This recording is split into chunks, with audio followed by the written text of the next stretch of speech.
Estamos iniciando mais um estudo do livro Religião dos Espíritos, escrito por Emmanuel através do nosso querido Chico Xavier.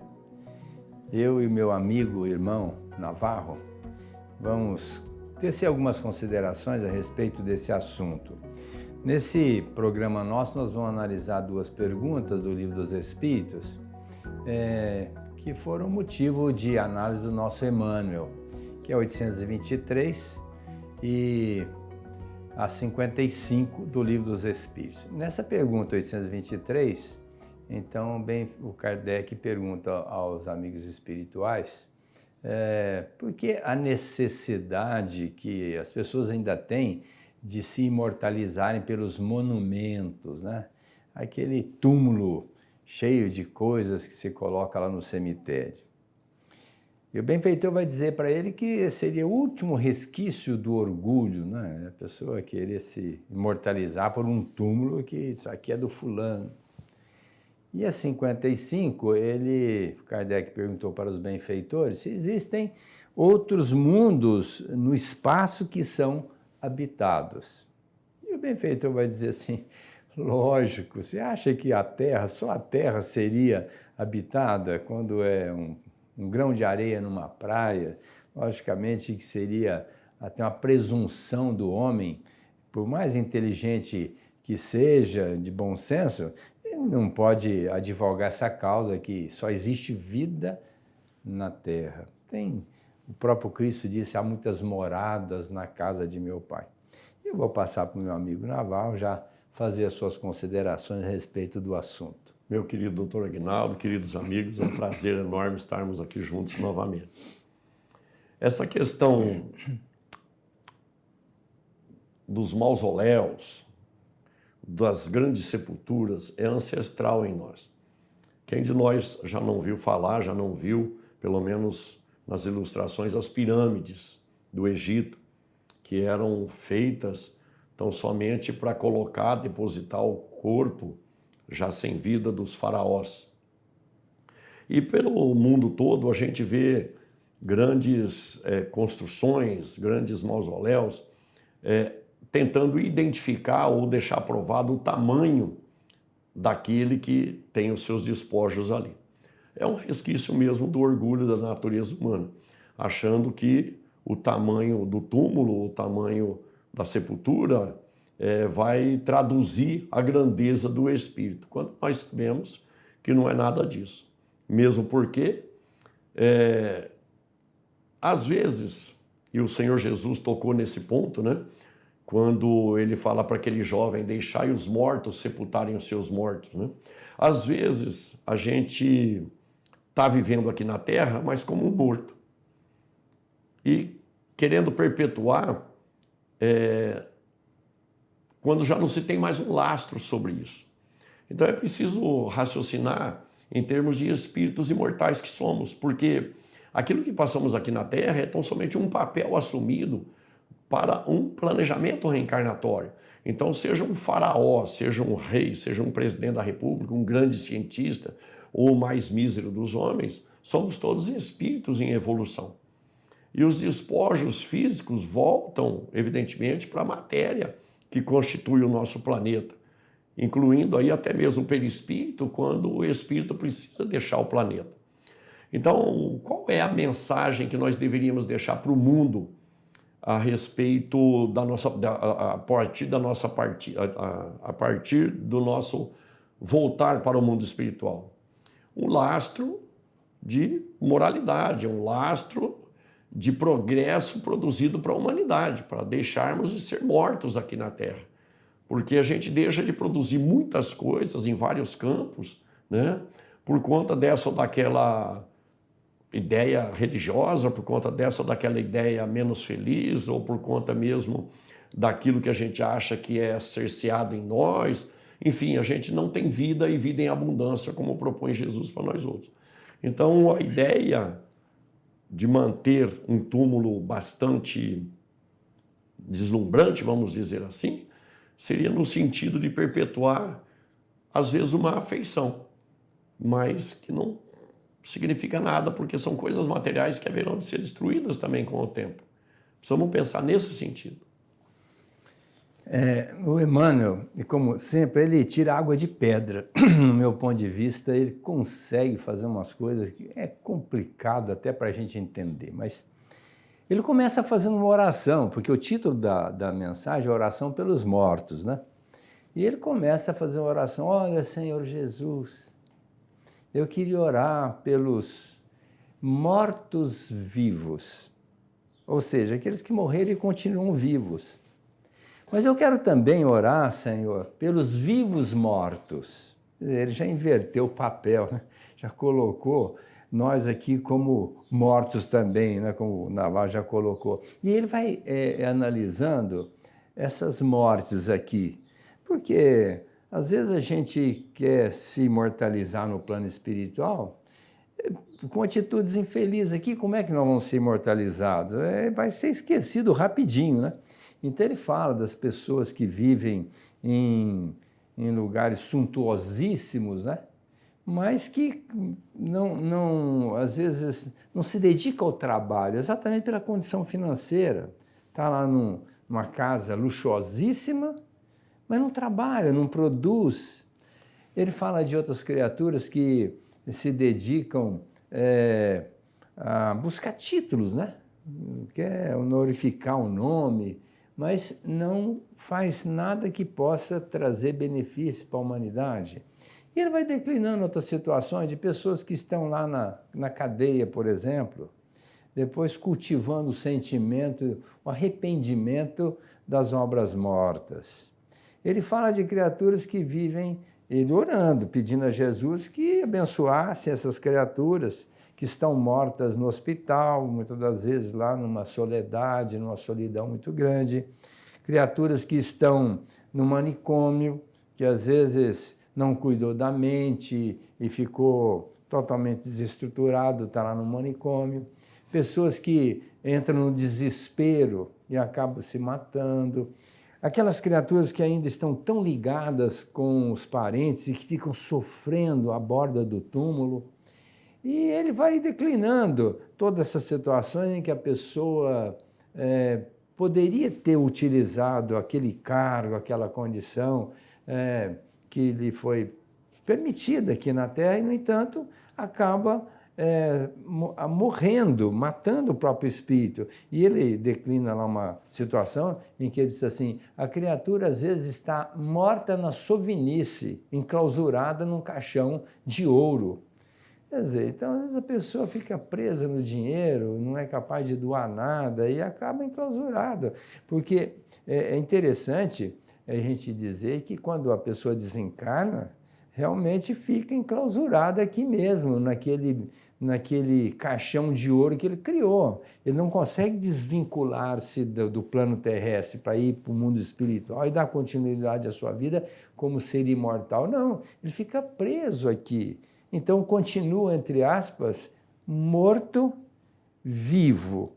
E agora vai para o lado de lá, continua vivo, morto, porque não conseguiu se desvencilhar das coisas aqui da Terra. Então, que tem muitas situações aqui em que nós estamos mortos.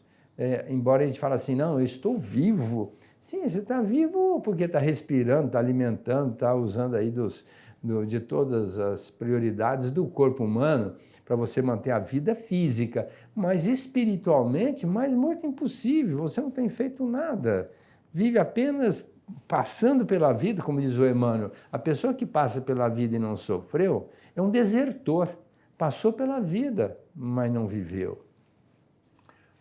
Quando a gente observa o Senhor Jesus, por exemplo, que é o guia e modelo da humanidade, né, na proposta da doutrina espírita, a gente pode se lembrar do seguinte: ele não foi o único que morreu na cruz.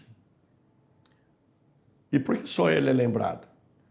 Por tudo aquilo que ele fez, por tudo aquilo que ele propôs. O que significa dizer que nós temos que pegá-lo mesmo como exemplo e ter uma vida ativa. Em que sentido? Do bem.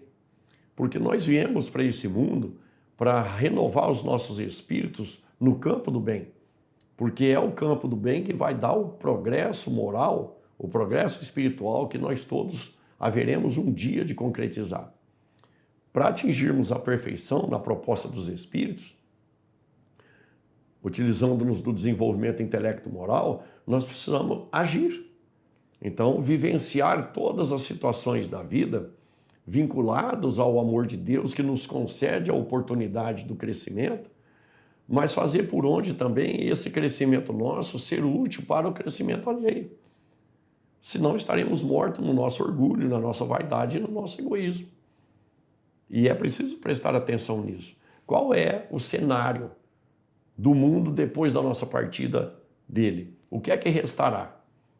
Lembranças, orientações, o bem que praticamos? Ou tão somente mais uma pessoa que passou pela vida sem produzir nada para si e para ninguém? O tempo é um tesouro em nossas mãos. É um talento que pode ser incluído na parábola dos talentos do Senhor Jesus. E nós haveremos de ter que prestar conta do tempo vivido aqui na Terra.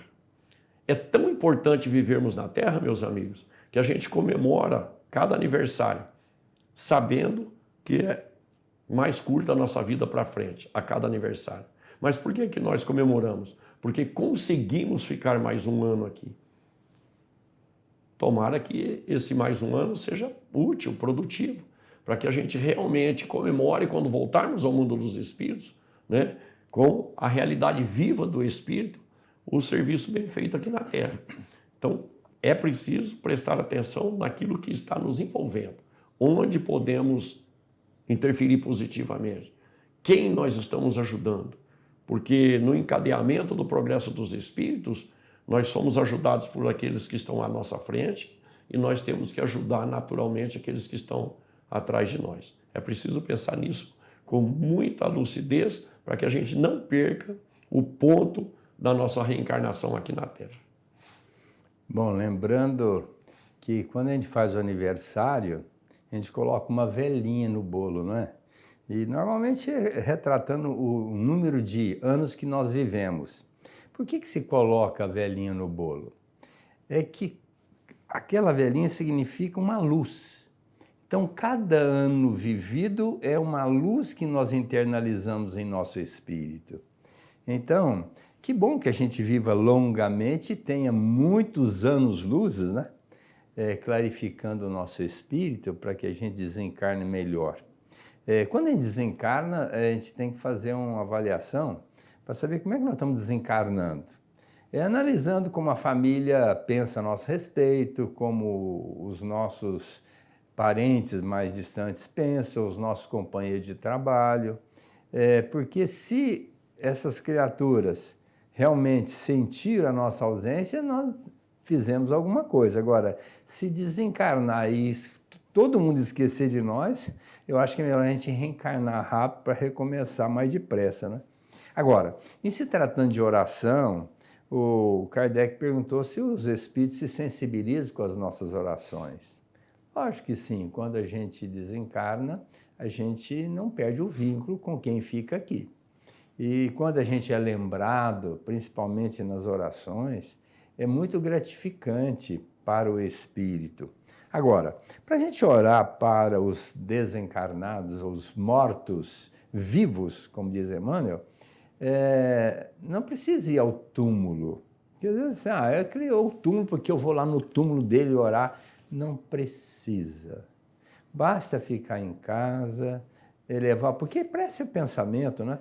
Pensarmos naquela criatura, desejarmos todo o bem possível na sua vida no mundo espiritual, envolvê-lo em carinho, em afeto. Não temos nada contra a lágrima da saudade, porque às vezes a pessoa realmente sente a ausência. E o próprio Cristo chorou na morte do Lázaro, entende? Então ele sentiu a ausência do amigo, só que ele teve a capacidade de devolver a vida para ele. Seria uma bênção se nós pudéssemos fazer isso com os nossos parentes, mas a gente sabe que isso é só coisa de Jesus, né? Agora, quando desencarnou, aí a gente quer orar pela pessoa, mas aqui durante a vida a gente às vezes até esquece da criatura. Depois que desencarna, a gente quer estar orando sempre. ótimo, envolvendo a criatura em vibração positiva. Mas se a pessoa está encarnada aqui, vamos abraçar, vamos visitar, vamos telefonar, vamos curtir, porque depois que desencarna, eu queria tanto estar com ele, eu queria tanto ter falado com ele, mas teve a oportunidade e não falou, e agora depois que desencarna, fica sofrendo. E Emmanuel orou também por aquelas pessoas que sofrem pela ausência temporária dos amigos recém-desencarnados. E até pede a Jesus que clareie a nossa caminhada e nos dê uma condição muito boa para a nossa redenção espiritual. Vamos passar para outra pergunta, número 55, Navarro? Vamos. Já houve um tempo, não muito longe, que a Terra era o centro do universo. O geocentrismo esteve presente no campo da ciência, inclusive, né? Mas muito mais no campo da religião, até 300, 400 anos atrás.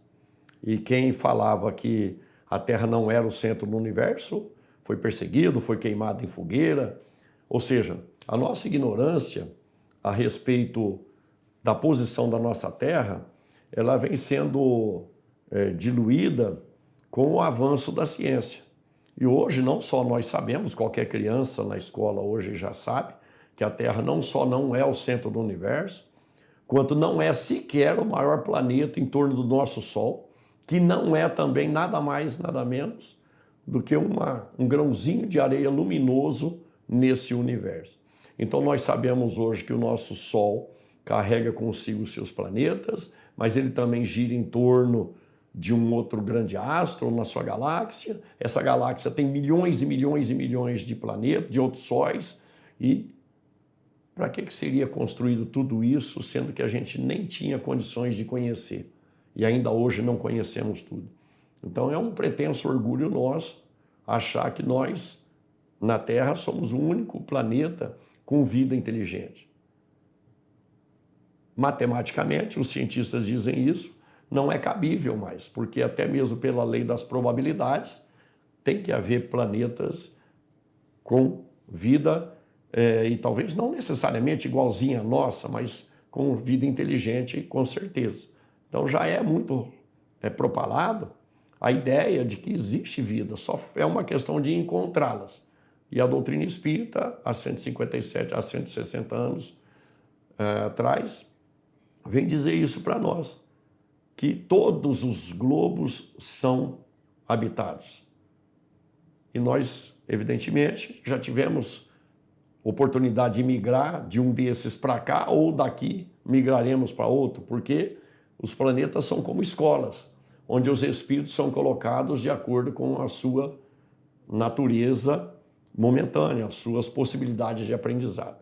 Então nós não somos os únicos e haverão de ter outros globos aí na frente, porque Kardec vai estudar isso também, né? Dizendo dos vários tipos de mundo, nós estamos aqui de expiação e prova passando para a regeneração, mas ainda tem muito progresso pela frente em outros globos que não esse. Veja que, mais uma vez, lá nós falamos na pergunta 823, que é fruto do orgulho querer imortalizar-se por um monumento, né? Agora, mais uma vez, orgulho de novo. Nós queremos achar que nós somos os bambambãs, né? Aqui na Terra somos inteligentes, nós somos criaturas dotadas de um poder que, vamos dizer assim, nem na nossa mente não cabe, né? Tamanho poder que a gente imagina que tem. E a gente vai perceber que nós somos muito pequenos, somos ainda muito limitados. A nossa galáxia, por exemplo, tem 200 milhões de sóis. Sabe o que é 200 milhões de sóis? E ao lado do nosso Sol tem um outro que é 40 vezes maior do que o nosso Sol. E tem mundos que estão tão distantes do Sol que vivem quase que na escuridão. E a gente fica pensando, mas como é que pode um mundo desse viver na escuridão? Olha, é a mesma coisa dos nossos peixes, vive debaixo d'água. Meu Deus, como é que o peixe consegue ficar debaixo d'água? Mas nós sabemos que consegue, é possível. Então tem muitos mundos muito mais atrasados do que o nosso planeta, E tem mundos muito mais elevados do que o nosso planeta.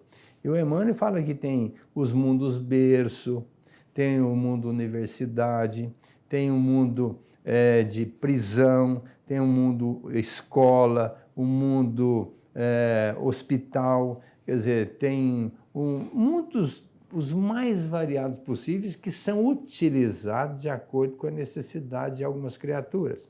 Muitos espíritos, por exemplo, que vivem fazendo uma série de absurdidades no plano espiritual, eles às vezes são levados para um mundo e enclausurados ali, não saem dali, vão ficar ali durante um tempo que a espiritualidade achar que deve ficar para não perturbar o esquema que está montado lá nas forças superiores para a harmonização do universo, para o progresso do universo, e que essas pessoas estão às vezes atrapalhando, elas são clausuradas, presas mesmo.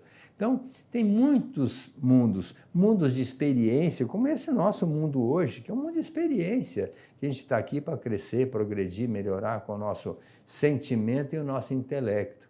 Agora, imaginemos se nessa galáxia, que a Via Láctea, que é a nossa galáxia, tem essa imensidão de sóis e outros planetas que caminham com o Sol, os meteoros, os satélites, as areias, vamos dizer assim, cósmicas, né? Todos esses elementos que estão aí no universo, tudo isso tem um objetivo divino, não foi criado por acaso.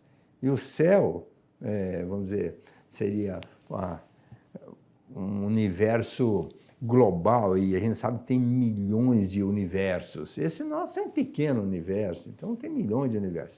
Em cima disso tem um Criador que norteia, que conduz, que mantém tudo arrumadinho, a ponto de a gente ficar questionando como é que a pessoa não acredita em Deus. Se o Sol ficar 1 centímetro perto da Terra, pega fogo na Terra. Se afastar gela a Terra. Então imagina, esse Sol, exatamente a distância que nós precisamos ficar dele para que tudo aqui seja essa bênção, né? O outono, a primavera, o verão, o inverno, tudo bem arrumadinho. Coisas de Deus.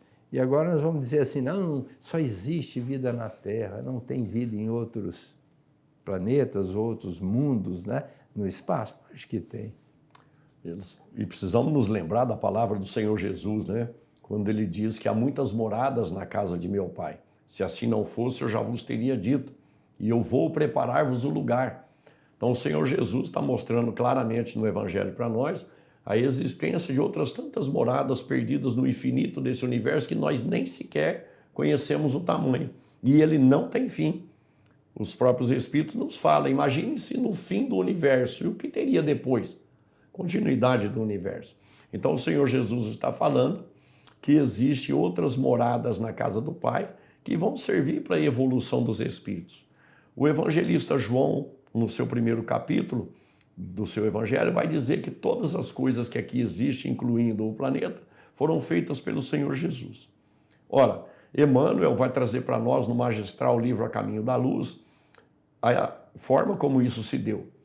Jesus e um grupo de espíritos do mesmo nível que ele se reúnem e criam, a partir do nosso Sol, um sistema planetário. Para quê? Para que espíritos recém-criados tenham onde se desenvolver.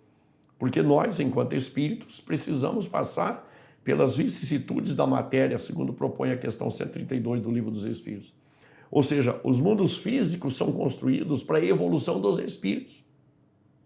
Mas percebamos, se o Senhor Jesus é criador do planeta Terra e do restante dos planetas que estão em torno do nosso Sol, onde é que o Senhor Jesus estava habitando quando ele produziu isso? Quer dizer, há um local também de residência, entre aspas, do Senhor Jesus. O que significa dizer que realmente as moradas na casa do Pai tendem ao infinito. E nós precisamos acostumar-nos com essa ideia. Por quê? Porque assim como a gente quer melhorar de ambiente domiciliar, quem de nós não quer ter uma casa um pouco melhor, um pouco mais bonita, um pouco mais confortável, melhor localizada? É um anseio natural nosso. A gente, como espírito, também precisa pensar nisso, em construir um planeta melhor ou fazer por onde ir para um planeta melhor para sofrermos menos as vicissitudes da ignorância humana como nós temos ainda vivenciado no nosso planeta. Então é só trocar a ideia. já não mais circunscrito a um globinho aqui perdido no meio da escuridão, mas nos preparando para mundos melhores. A nossa Via Láctea, ela é tão grande, mas é tão grande que para a gente atravessar de um extremo ao outro, na velocidade da luz, que é 300 mil quilômetros por segundo, 300 mil quilômetros por segundo, demora milhares de anos para a gente atravessar de um ponto para o outro. Imagina a grandeza da nossa galáxia, né? E a Terra, o que significa nesse contexto? É quase que invisível, vamos dizer assim, depois de uma distância tão longa.